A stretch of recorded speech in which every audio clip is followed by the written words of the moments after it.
The evolution of watching movies at hotels and motels. This will be shortly a little trip down memory lane. I'm going to review how technology has changed the way we watch movies while we're away from home, and what to expect today with the summer vacation season, 2 days from now, June 21, rapidly approaching.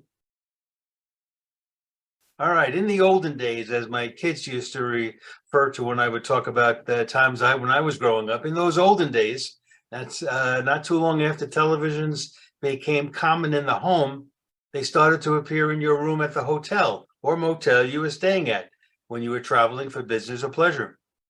I did a lot of traveling in the 1970s, so I have a good experience here. The options of what to watch were quite limited.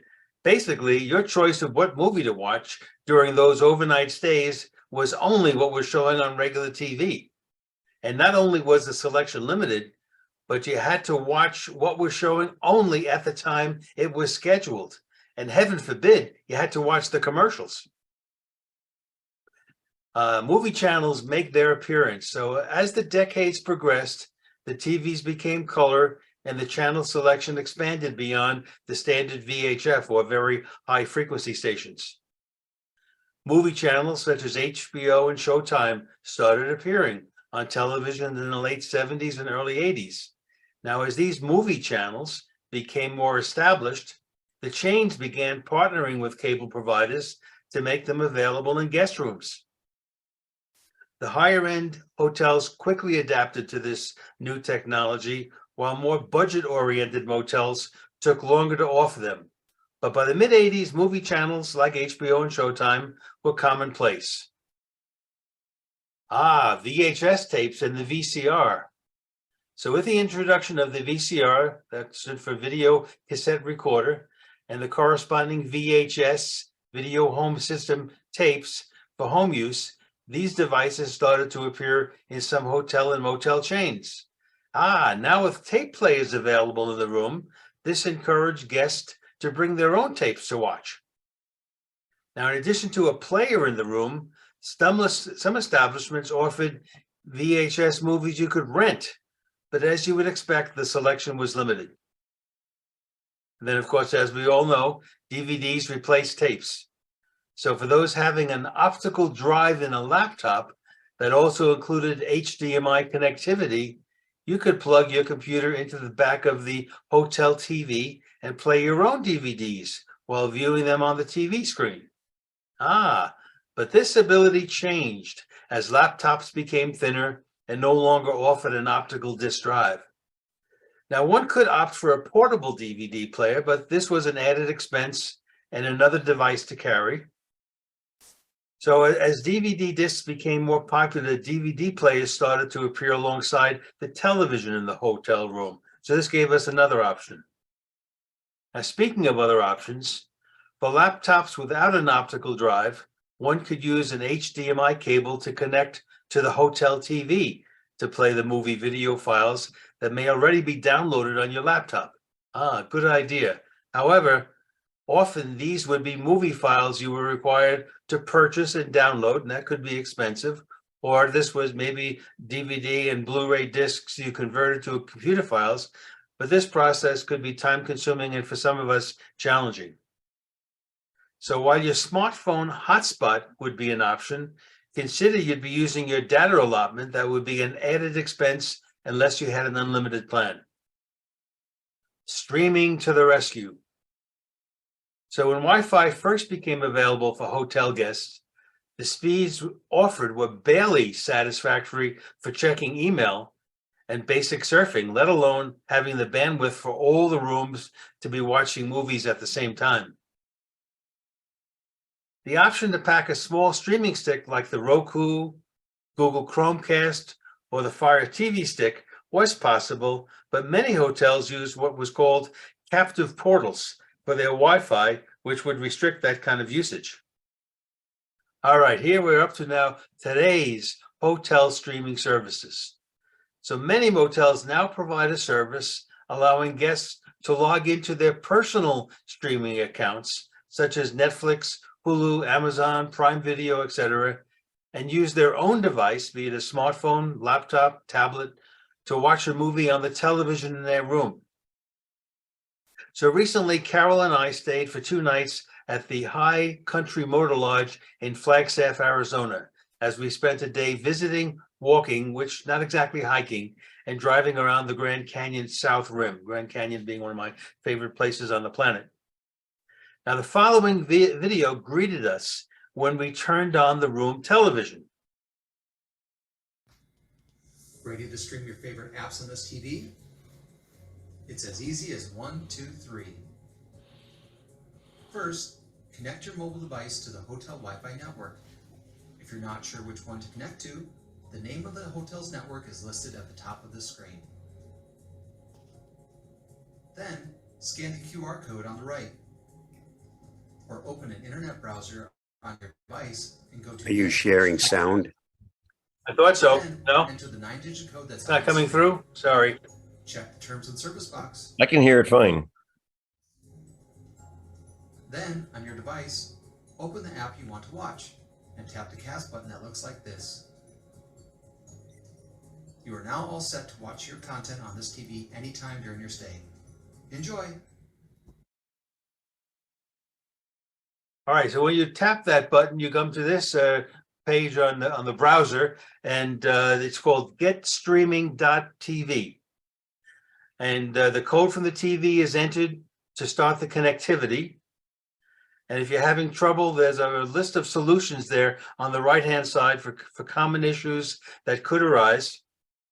And there's even some additional specific instructions for iOS devices. Now, for me, the connection process was simple, and there was no extra cost to use this service, as there would be perhaps with renting a movie. The setup took less than 10 minutes, maybe even took less than 5, and I was able to complete the process using only my smartphone to connect my Netflix subscription. Now, as the movie played on my phone, it was cast to the TV screen automatically as well. Now, this may have been the first time in recent memory that I did not bring a laptop on vacation, but instead, just like a millennial, I used my smartphone for all my communication needs. It is wise to have your phone plugged into an electric outlet so the battery won't run out in the middle of the movie. Now, final thoughts. Here is the most important point to remember from what I'm presenting this morning. Before leaving home, before you leave home, it's important to have the corresponding streaming service app already loaded on your device, rather than contending with downloading it at the hotel and by chance you don't recall your streaming service passcode. Imagine the process you'd have to go through then. But if you do that, now you're prepared for the summer vacation season, enjoying your favorite movies and shows while on the road again. All right, thank you very much, and the end. Welcome to Mrs. Geek's Photo Zone.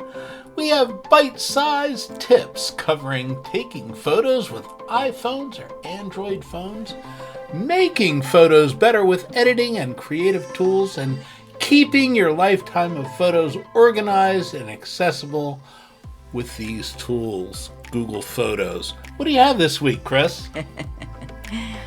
Well, let me see. So we have taking photos, making them better, keeping them, and sharing them. Today, we're going to just look at making photos better and maybe taking a better photo to start with. You know how sometimes photos are too dark? That's what we're going to look at. And first, I want to show you how you can fix photos that you've already taken.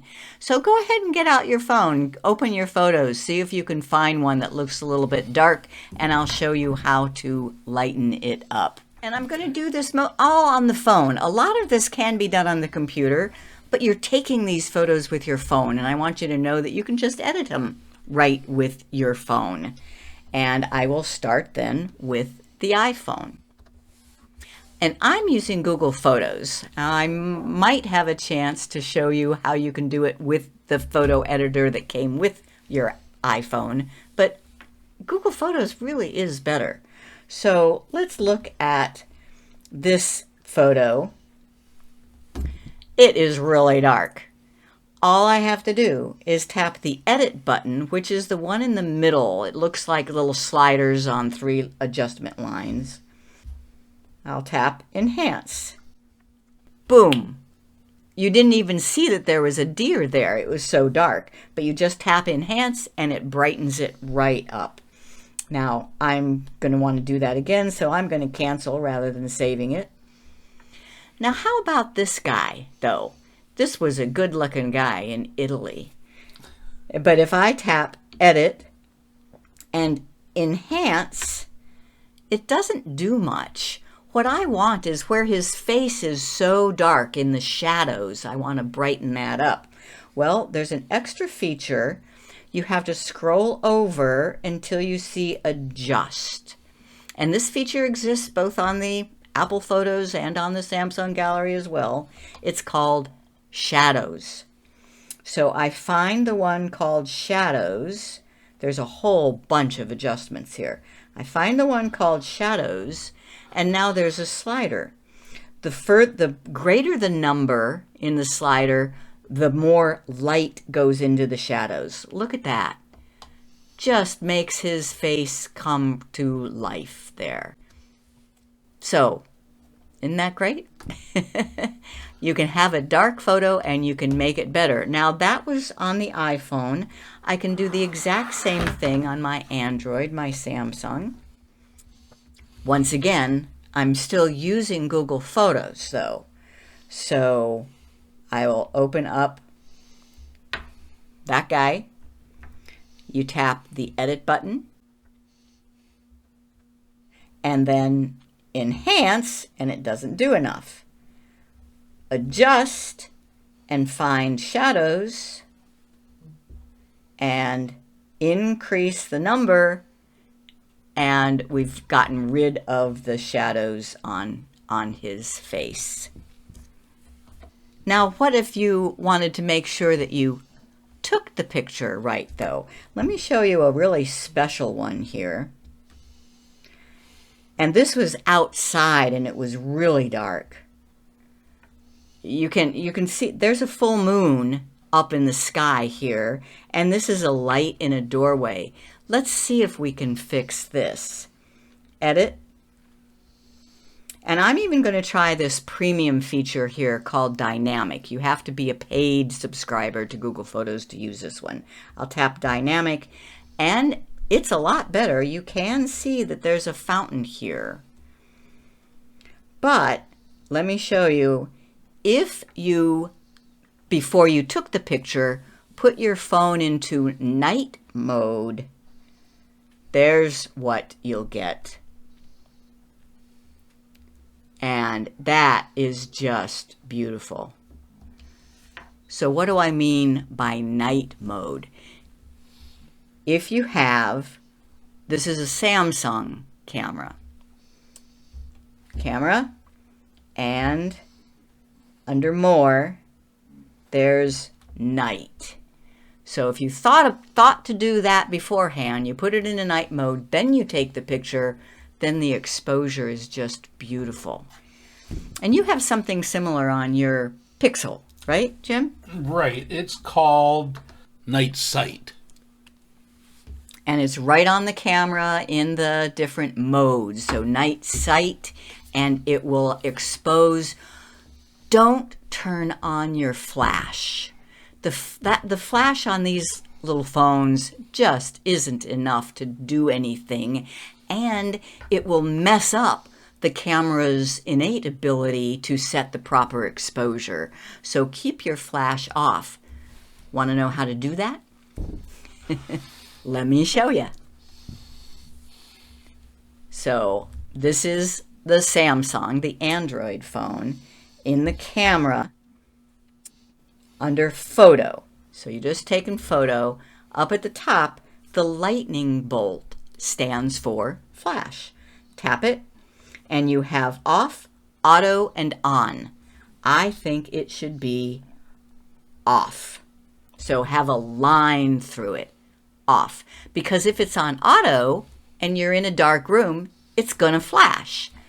And I think you'll get better pictures with the built-in exposure capabilities. On the iPhone, in Camera, there is the flash, and it has a line through it, so I'm good. If you tap it and it turns yellow, that puts it on, that puts it off. You want it off.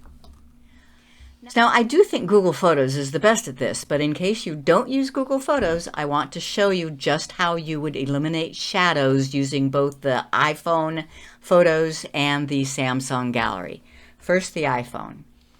So I'm talking about this app. I call that Apple Photos. And obviously I'm gonna have to.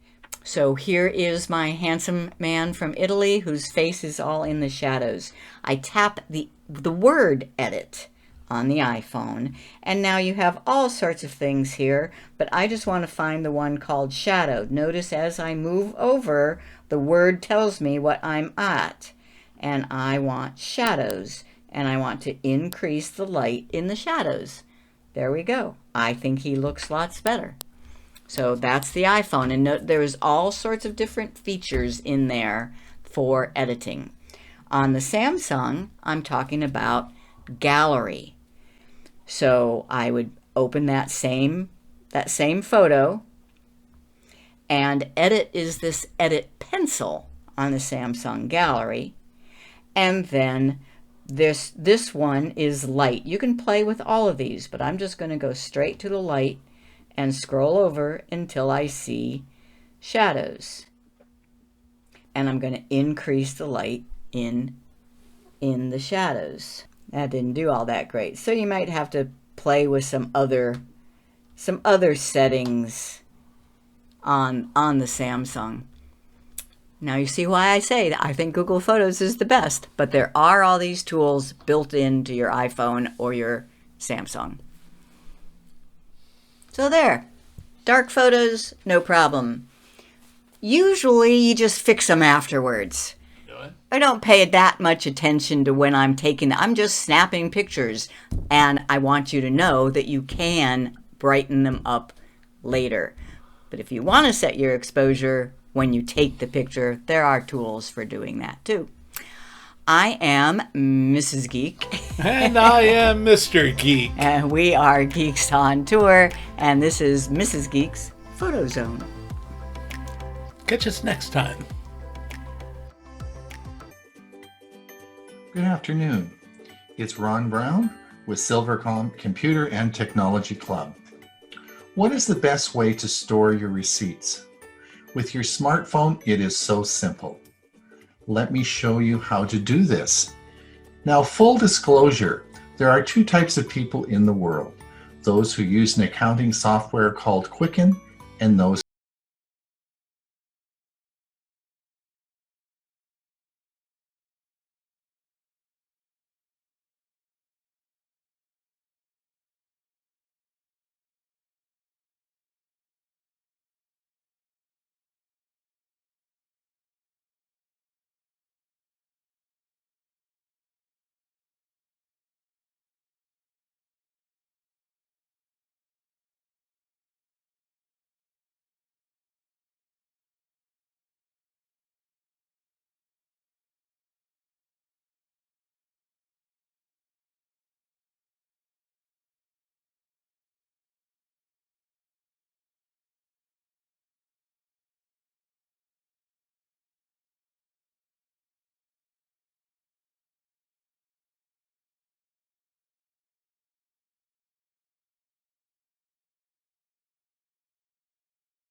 course, but I gather what spouses would probably do with their receipts is you may put them in a box, you may put them into a filing cabinet, or you might have an accordion sort of storage area that has some identifiers on it, or you're just overwhelmed and they're all over your desk. Historically, people who were very obsessive would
probably just taking a plain old photograph is the best thing to do. It's fastest and easiest, so we really don't need to use the photo scan software.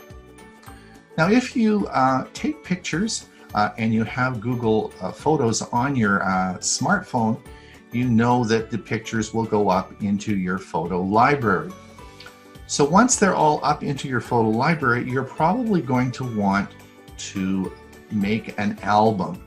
Now, we call them albums in Google Photos, and there are no subfolders. You can't put a folder in Google Photos. So you're going to have to be sort of creative on your naming.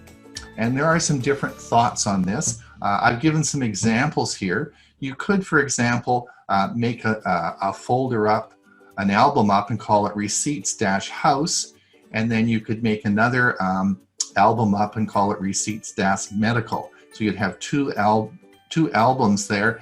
The advantage of keeping the first name the same is that searching would bring up all your albums. As you get lots of these, you maybe in Google Photos have maybe several hundred albums, and you'll want to search them and quickly bring up the receipt folders, and that's a way of doing it. I also thought you could do you could do docs.receipt, and all your files, your document files could be from, you could call it docs.receipts, docs.medical, an example that you could certainly do it that way. Or you could simply just put a R for a receipt and called R-house and R-medical, and that would bring up all your albums. So you have to give a bit of thought about that, because you can't put subfolders within the albums. So think a bit about that before you start making your albums to store your receipts in. Now, the next way that you can do this is by using the Google Drive. And I would encourage you, this is a much better way of doing it, and I would encourage you to get the Google Drive app on your smartphone.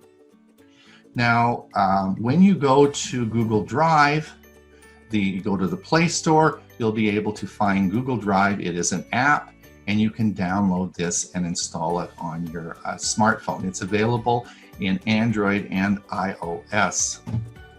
So this is how you would do that. Now, on my Google Drive, I've set up a folder called Receipts. So on my Google Drive, I have a folder called Receipts, and then within the Receipts folder, I have a subfolder called Medical. So we'll store our medical receipts in the folder, which will be in the folder called Receipts. And here it is on my Google Drive. You'll see at the top, it says, you'll see this is my Google Drive, and then you'll see my folder called Receipts. And then this is the subfolder within.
But we have the widget.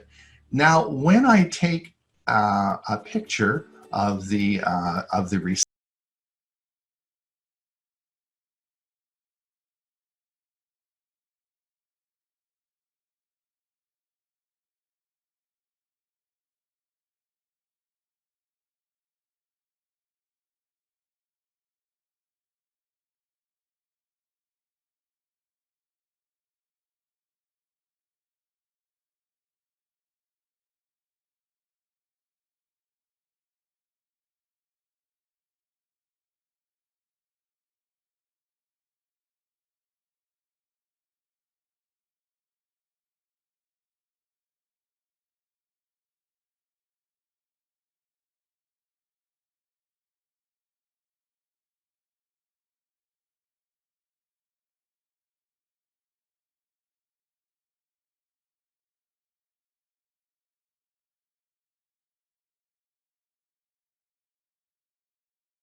I used to scan my receipts into the Quicken transactions.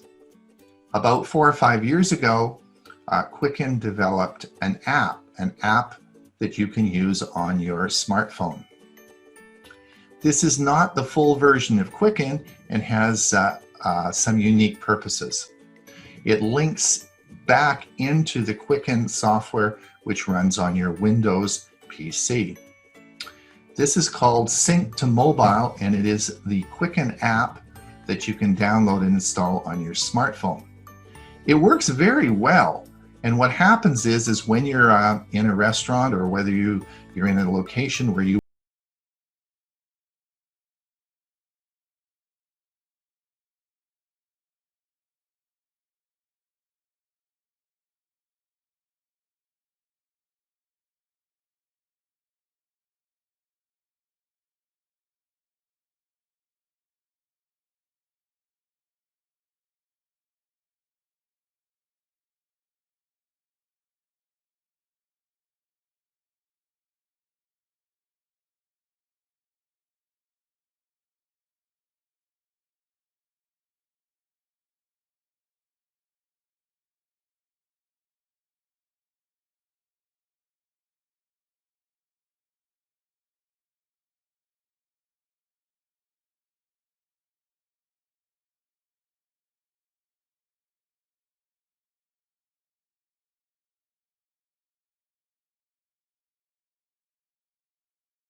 𝕊𝕬𝔸 𝕊𝕬 Club.